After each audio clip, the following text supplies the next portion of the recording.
नरक में मिला ससुराल। माँ, तुमने मेरी जिंदगी बर्बाद कर दी। ऐसा नहीं है बेटा, ऐसा नहीं बोलते। ऐसा ही है माँ, तुमने दीदी की शादी तो इतने अच्छे घर में कर दी और मुझे देखो कहाँ पटक दिया। अरे हमने तुम्हें कहीं नहीं पटका है, हमने तुम्हारे लिए भी सब अच्छा ही सोच कर किया है। अब सबकी किस्मत अलग अलग होती है, हमें खुद को यूं दूसरों के साथ कंपेयर नहीं करना चाहिए। तो मेरी किस्मत दीदी जैसे क्यों नहीं है? मेरी किस्मत इतनी खराब क्यों है? कोई किस्मत खराब नहीं है, जो मिला है बहुत अच्छा मिला है, बस उसकी कदर करना सीख। हाँ, आप तो ऐसे ही बोलोगी। अगर मुझे भी कुछ अच्छा मिला होता तो मैं भी उसकी बहुत कदर करती। अब तुझे मैं क्या ही बोलूं। रीतू अपनी माँ से बातें कर रही थी, तभी वहां उसके भैया भाभी भी आ जाते हैं। क्या बात है छोटी बहना, क्यों हमेशा इतनी परेशान नजर आती हो? कभी खुश भी रहा करो। आपको तो पता ही है भैया, मेरी जिंदगी कैसे दर्द भरी चल रही है। ऐसी जिंदगी में भला कोई खुश कैसे रह सकता है? अरे कोई बात नहीं, ऐसे उदास नहीं होते। आप दोनों कहाँ जा रहे हो? मैडम जी को शॉपिंग करवाने ले जा रहा हूँ, जो खरीदना है खरीद लेंगी। सही है भाभी, आपके तो मजे हैं। हाँ, बस घर का सामान लाना है। अच्छा सही है, जाइए अब दोनों एंजॉय कीजिए। अपने मायके में सबसे मिलने के बाद रीतू वापस अपने ससुराल आती है। आ गई तुम? नहीं, अभी तो वहीं हूँ, आज वहीं रुकूंगी। यहाँ तो बस मेरा भूत आया है ना। अरे आपको दिख नहीं रहा है? आंखें या बटन है? अरे यार, क्या तुम अभी भी नाराज हो? नहीं नहीं, मैं नाराज क्यों होंगी भला? रीतू गुस्से में मुंह फुलाकर रसोई में जाती है। उसके पीछे पीछे रोहन भी रसोई में पहुंच जाता है। अब क्या है, पीछे पीछे क्यों घूम रहे हो? तुम यहाँ क्या कर रही हो? कपड़े धोने आई हूँ। क्या? अरे रसोई में क्या करने आते हैं? ऑब्वियसली खाना बनाने आई हूँ। आज खाना मत बनाओ। क्यों न बनाओ? क्या कोई जादुई मटका आने वाला है जो हमारे लिए खाना बना देगा, फिर आराम से खाएंगे हम? अरे बाप रे, तुम्हारा पारा तो बहुत हाई है, कुछ ज्यादा ही गुस्से में हो। इतनी गर्मी में रसोई में काम करोगी तो पारा और हाई हो जाएगा। इसीलिए मैंने सोचा कि ऐसी नौबती ना आने दो, तो मैंने तुम्हारे लिए पहले ही खाना बना दिया था। अगर खाना बना दिया था तो इतना घुमा फिराकर बोलने की जरूरत क्या थी? साफ साफ बता देते। रीतू सबको खाना परोसती है और सब साथ में बैठकर खाना खाते हैं। खाना खाने के बाद भी रोहन रीतू को मनाने की कोशिश करता है, लेकिन रीतू तो रीतू थी, ऐसे कहाँ मानने वाली थी। कुछ दिन बाद, क्या आज हम कहीं घूमने चले? नो। क्या? नहीं, इतना फालतू टाइम नहीं है मेरे पास। वैसे भी मुझे पता है, यहीं कहीं आसपास घुमा कर ले आओगे घर। रीतू गुस्से में जवाब देती है और तैयार होने लगती है। समझ गया, तुम कभी कुछ डायरेक्ट बोलोगी नहीं। तुम मेरे साथ जाना चाहती हो, इसीलिए रेडी हो रही हो ना? जी नहीं, मैं आपके साथ कहीं नहीं जा रही हूँ। तो?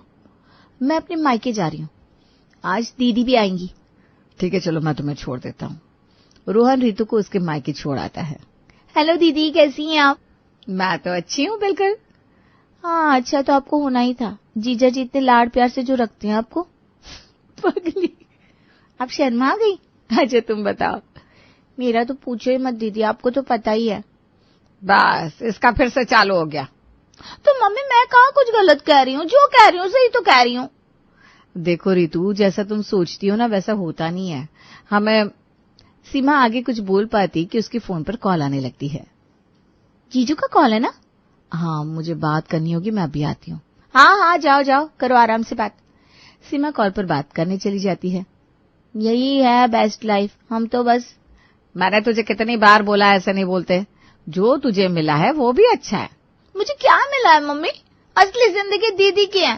दीदी की शादी कितने आलीशान घर में हुई, वहां पर उनके लिए कितने सारे नौकर चाकर हैं, और मुझे देखो, मेरी शादी मामूली से क्लर्क से हो गई। दीदी का जो मन चाहता है वो वही कर सकती है, मैं तो अपनी छोटी सी इच्छा भी पूरी नहीं कर सकती। तुझसे तो बहस करना ही बेकार है। सबको दूसरों की थाली में घी ज्यादा ही लगता है। हाँ, अब घी ज्यादा होगा तो ज्यादा ही लगेगा मम्मी। काश तुम मेरी शादी भी ऐसे घर में करवाती जो बहुत अमीर होता। आपने क्यों किया मेरा रिश्ता ऐसे घर में? अरे तुझे समझाना भैंस के आगे बीन बजाने जैसा है। क्या?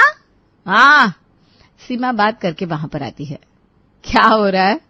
कुछ नहीं दीदी। अच्छा आप अपनी फोटोज दिखाओ ना। सब बैठे थे, अंजलि उनके लिए चाय नाश्ता लेकर आती है। लीजिए, पहले ही गर्मा गर्म चाय पकौड़े खाइए। चाय नाश्ता करते हुए सब बात कर रहे थे। तो दीदी, क्या आप सच में स्विट्जरलैंड के बाद मलेशिया जा रही है? हाँ, नेक्स्ट मंथ का प्लान है, बाकी देखते हैं। सही है दीदी, एक तरफ आपकी जिंदगी इतनी आलीशान और हमें देखो, हमें तो ढंग की शहर के अंदर एक छोटी सी ट्रिप भी नसीब नहीं होती। मेरी ना किस्मत ही फूटी है जो ऐसा पति मिला। ऐसा नहीं बोलते रितु, रोहन जी भी बहुत अच्छे हैं। कितना ध्यान रखते हैं तुम्हारा। मेरा ना मुंह मत खुलवाओ। क्या ख्याल रखते मुझे पता है, उससे ज्यादा ख्याल तो जीजा जी आपका रखते हैं। और हमारे भैया को देखो, हमारी प्यारी भाभी का कितना ध्यान रखते हैं, उनकी हर विश पूरी करते हैं भैया। मैं ना फंस गई हूँ शादी करके। रीतू, मैं तो तुम्हें यही समझाऊंगी कि हमें कभी अपनी लाइफ को लेकर इतना नेगेटिव फील नहीं करना चाहिए। हमें जो मिलता है हमेशा अच्छा ही मिलता है। हाँ रितु, हर चमकती चीज सोना नहीं होती। आप दोनों तो बोलोगे ही ना भाभी और दीदी, क्योंकि आपको सब अच्छा जो मिला है। शाम को दोनों के पति उन्हें लेने आते हैं। सीमा का पति तो गाड़ी में ही बैठा था। रीतु उसके पास जाकर उससे बात करती है। जीजा जी नमस्ते। नमस्ते नमस्ते। मैंने सुना है आप तो दीदी का बहुत ख्याल रखते हैं। वो तो है ही, मेरी बात ही अलग है। वो तो है। आइए ना, अंदर आइए। अरे नहीं नहीं, बाद में कभी। अच्छा अब चले, देर हो रही है। जी चलिए ना। सीमा चली जाती है। तभी वहां रीतु का पति रोहन भी आता है। रोहन विमला के पैर छूकर, मम्मी जी नमस्ते। नमस्ते बेटा, नमस्ते, जीते रहो। आओ बेटा अंदर आओ। हाँ, शाम का खाना आपको यहीं खाना है। अरे अच्छा ठीक है। जी नहीं। क्यों? हमें जाना है, हमें बहुत जरूरी काम है। रीतु रोहन को कोहनी मारती है। क्यों जी, काम है ना? हाँ हाँ, एक काम है। मम्मी हम चलते, बाद में मिलेंगे। दोनों बाइक पर सवार होकर चल पड़ते हैं। लेकिन रीतु तो बहुत गुस्से में थी। उसका गुस्से का गुब्बारा तो फूट पड़ता है और उसकी रेलगाड़ी शुरू हो जाती है। दीदी का सही है, कितनी महंगी गाड़ी में लेने आए थे जीजू, और एक मुझे देखो कैसी फटीचर सी बाइक पर जाना पड़ रहा है। बहुत बेइज्जती हुई है मेरी। इससे अच्छा होता मैं खुद अकेली ही आ जाती। हर दिन एक जैसे नहीं होते मैडम, एक दिन हमारा भी दिन आएगा। देखो मैं तुम्हारे हर ख्वाब पूरे करना चाहता हूँ। रहने दो अभी, मेरे ख्वाब तो बस ख्वाबों में ही पूरे होंगे। इतनी अच्छी किस्मत नहीं है मेरी। रीतु बड़बड़ाते हुए घर तक पहुंच जाती है। घर पहुंचने के बाद वो गुस्से में अंदर जाती है। उसे गुस्से में लाल देखकर उसकी सास रोहन से पूछती है, क्या बात है, आज बहू बड़े गुस्से में है? हमेशा ऐसे गुस्से में क्यों रहती है ये? कुछ नहीं माँ, मेरी ही गलती है। मैंने जरा किसी बात पर ज्यादा बोल दिया, इसलिए उसका मूड ऑफ है। तुम चिंता मत करो, थोड़ी देर में ठीक हो जाएगी। अच्छा ठीक है, जरा ध्यान रखा कर बेटा। हाँ माँ। हाय बेचारा रोहन, रीतु के लिए क्या क्या नहीं करता। लेकिन रीतु, मेरा पति मेरे लिए करता ही क्या है? सब अपनी बीवियों को महंगे महंगे रेस्टोरेंट में लेकर जाते हैं, और ये मुझे ढाबे पर लेकर गया। बताओ, मुझे कहता है यहाँ का खाना बेस्ट है। क्या खाक बेस्ट है? होटल में ले जाने के पैसे नहीं थे, इसीलिए कुछ भी बहाना बना दिया। अपने कमरे में बड़बड़ाते हुए रीतु व्हाट्सएप स्टेटस देख रही थी। अरे आज ही दीदी ने नई कार खरीद ली, लेकिन अभी 2 दिन पहले जो कार लेकर आए थे वो भी तो बिल्कुल नई थी। अब फिर से इतनी महंगी कार ली। इसे कहते हैं जिंदगी। जीजा जी दीदी से कितना प्यार करते हैं, कितना ध्यान रखते हैं उनका। रोहन गर्मा गर्म चाय पकौड़े लेकर आता है। देखिए बीवी जी, हमने आपके लिए गर्मा गर्म पनीर और पालक के पकौड़े खुद अपने हाथों से बनाए हैं। सब अपने हाथों से ही बनाते, पैरों से कोई नहीं बनाता। डार्लिंग, तुम हमेशा ऐसे गुस्से में क्यों रहती हो? जब ऐसा पति मिला हो तो गुस्से में ही रहेंगे ना। लेकिन मैंने ऐसा क्या किया? अरे कुछ किया ही तो नहीं। दूसरों को देखो, उनके पति उनका कितना ध्यान रखते हैं, उन्हें महंगे महंगे रेस्टोरेंट में लेकर जाते हैं, अच्छी अच्छी ट्रिप्स पर लेकर जाते हैं, उनके पास कार है और हमारे पास खटारा। देखो ये सब मटेरियलिस्टिक चीजें हैं, इन चीजों में सिर्फ खुशी नहीं होती। तुम एक बार इन चीजों को अलग नजरिए से देखो, तब तुम्हें पता चलेगा कि जिंदगी कितनी हसीन होती है। फिलहाल तो मेरी जिंदगी बोरिंग है। रीतु उठकर वहां से जाने लगती है। अरे कहाँ जा रही हो? चाय पकौड़े तो खाती जाओ। आपने बनाया ना, खुद ही खा लो, मेरा मूड नहीं है। रीतु हर वक्त रोहन को कस कस कर ताने देती थी। उसे तो बस दूसरों की जिंदगी हसीन लग रही थी, लेकिन वो इस बात से अनजान थी कि वो अपनी जिंदगी अपने हाथों से खराब कर रही है। उसे पता नहीं था कि जो चीजें वो कर रही है उन सबका कितना गहरा असर होने वाला है कुछ दिन बाद। Happy birthday mummy. शुक्रिया बेटा। आज विमला का जन्मदिन था। सभी भाई बहन उनका जन्मदिन मनाने वहां इकट्ठा हुए थे। चलिए मम्मी, केक कट करते हैं। केक कट करके सब खाना खा रहे थे, तब सीमा के फोन पर बार बार उसके पति का फोन आ रहा था। क्या वो दीदी, कॉल उठा लो ना। नहीं कोई बात नहीं है। देखो जीजू आपसे कितना प्यार करते हैं, एक पल भी आपके बिना नहीं रह सकते। बार बार आपको मिस करते हैं, तभी तो हर 2 मिनट में कॉल करते रहते हैं। हाँ, दोबारा सीमा का फोन बजने लगता है। बेटा जा एक बार साइड में जाकर बात कर ले। हाँ मम्मी। सीमा बात करने जाती है। क्या थी इतनी देर से? कब से फोन कर रहा था? जहां जाती है वहां जाकर सब भूल ही जाती है कि कोई घर बार भी है तेरा। अभी इसी वक्त घर वापस आ। अरे लेकिन अभी सब यहाँ है, मैं थोड़ी देर में आ जाऊंगी ना। तूने एक बार में सुना नहीं मैंने क्या कहा? अभी के अभी घर आ, वरना तुझे पता है अंजाम क्या होगा। ठीक है मैं अभी आती हूँ। सीमा फोन काटकर हॉल में आती है और हड़बड़ाते हुए कहती है, मुझे जाना होगा। क्या हुआ दीदी, इतनी जल्दी क्यों जाना है? बस जाना होगा, जरूरी काम है। जीजा जी का प्यार कितना गहरा है, एक पल नहीं रह सकते तुम्हारे बिना। जाओ जाओ जल्दी जाओ। सीमा बिना कोई जवाब दिए वहां से चली जाती है। खाना पीना खत्म होने के बाद, आज रात तो यहीं रुक जा बेटा। हाँ, मेरा भी मन नहीं है जाने का। खाना खाकर जब रात को सब सो रहे थे तो बहुत तेज कुछ गिरने की आवाज आती है, जिससे रितु की आंख खुल जाती है। मम्मी ये किस चीज की आवाज थी, कुछ गिरा क्या? नहीं कुछ नहीं, तू बस चुपचाप सो जा। लेकिन मम्मी आवाज तो आई थी जैसे कोई चीज बहुत बुरी तरह टूटी हो, हमें देखना चाहिए ना। अरे मैंने कहा ना कुछ नहीं है, बिल्ली बिल्ली होगी, रोज रात को आती है। तू जा सो जा, मैं देख कर आती हूँ, मुझे पानी भी पीना है। ठीक है देख लो, मैं सो जाती हूँ। विमला डरते हुए वहां से चली जाती है। अगले दिन सुबह, तू अकेले जा रही है? दामाद जी को बुला ले। मैं नहीं बुलाने वाली, मेरी लड़ाई हुई है, मैं अभी कुछ दिन यहीं रुकूंगी, मेरे जाने का मन नहीं है। क्या लड़ाई हो गई? बस ऐसे ही। जरूर तूने ही कुछ किया होगा। अरे मैंने कुछ नहीं किया ना मम्मी। तभी अंजलि वहां आती है।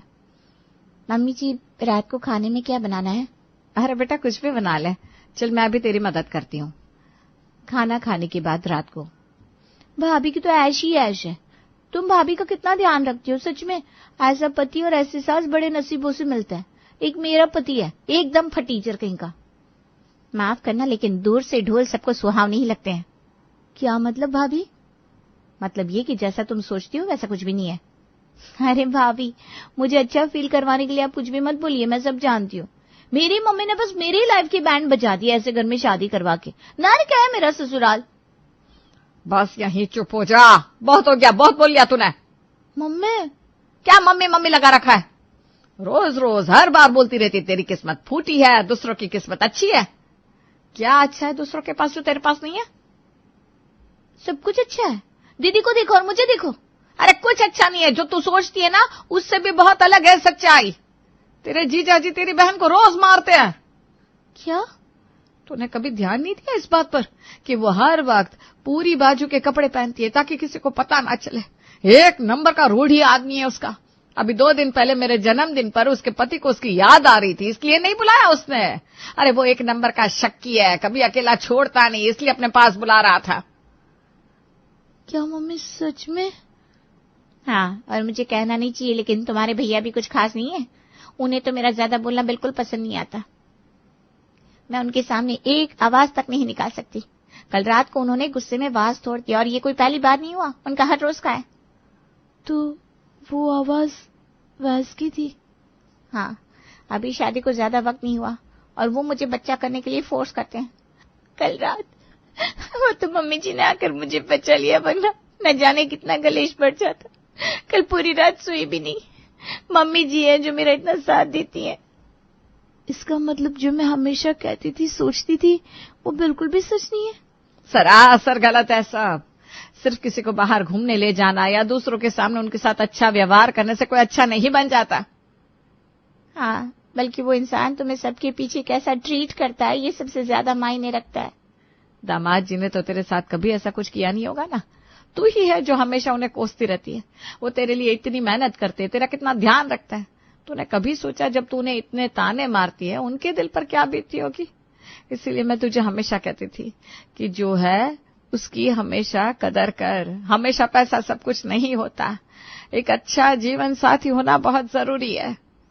ये सच सुनकर रितु की आंखों में आंसू आ जाते हैं। मम्मी आपने बिल्कुल सही कहा। मम्मी भाभी मुझे माफ कर दो, मुझे नहीं पता था भाभी आपकी इन हालातों से गुजर रही हो। मैंने कभी किसी चीज पर ध्यान ही नहीं दिया। कोई बात नहीं रितु, तुम्हें हमसे माफी मांगने की जरूरत नहीं है, लेकिन हाँ, कोई है जिनके लिए ये सुनना बहुत जरूरी है। हाँ बेटा, अभी भी वक्त है, सब सुधार ले, वरना अपनों के दिए हुए घाव बड़े गहरे होते हैं और उन्हें समय से ना भरो तो वे बढ़ जाते हैं। हाँ मम्मी, मैं अभी जा रही हूँ। अरे लेकिन अभी तो इतनी रात हो रही है बेटा। नहीं मम्मी, मुझे अभी जाना है। मम्मी जी जाने दो, पहली बार रितु कुछ ठीक कर रही है। रितु को अपनी गलती का एहसास हो गया था। वो बिना समय गवाए तुरंत ऑटो करती है और अपने ससुराल पहुंच जाती है। रोहन जी, रोहन जी। रितु को इतना हड़बड़ाता हुआ देखकर, अरे क्या हुआ इतनी रात को यहाँ? तुमने तो कहा था वापस नहीं आओगी इस फटीचर सी जगह पर, और अभी। प्लीज मुझे माफ कर दीजिए, मैंने बहुत बड़ी गलती की है। मुझे अपनी गलती का एहसास हो गया है। क्या? मैंने हमेशा आपके साथ बहुत गलत किया ना, मुझे ऐसा नहीं करना चाहिए था। मैंने रिश्ते से ज्यादा अहमियत बाकी चीजों को दी, लेकिन अब मुझे सब समझ में आ गया है। प्लीज आप मुझे माफ कर दीजिए, आगे से ऐसा नहीं होगा। तुम और मुझसे माफी मांग रही हो? लगता है आज रात का चांद कहीं और से निकला है। आपने बिल्कुल सही कहा, मैंने हमेशा इतना गलत किया है कि मेरी माफी भी कम है। अब मुझे माफ नहीं करेंगे? जरा सोचना पड़ेगा। रितु उदास हो जाती है। लेकिन क्या तुम अपनी बात को लेकर सीरियस हो? हाँ बिल्कुल, मैं आगे से ऐसा कुछ नहीं करूंगी। मैं ही पागल थी जो इतने प्यारे पति को छोड़कर बाकी चीजों के बारे में सोचती थी। आज पता चल रहा है कि मेरी किस्मत कितनी अच्छी थी जो इतना प्यारा पति मुझे मिला। OMG, मेरी पत्नी पहली बार मेरी इतनी तारीफ कर रही है। इस बार तो माफ करना ही पड़ेगा। सच्ची? मुझे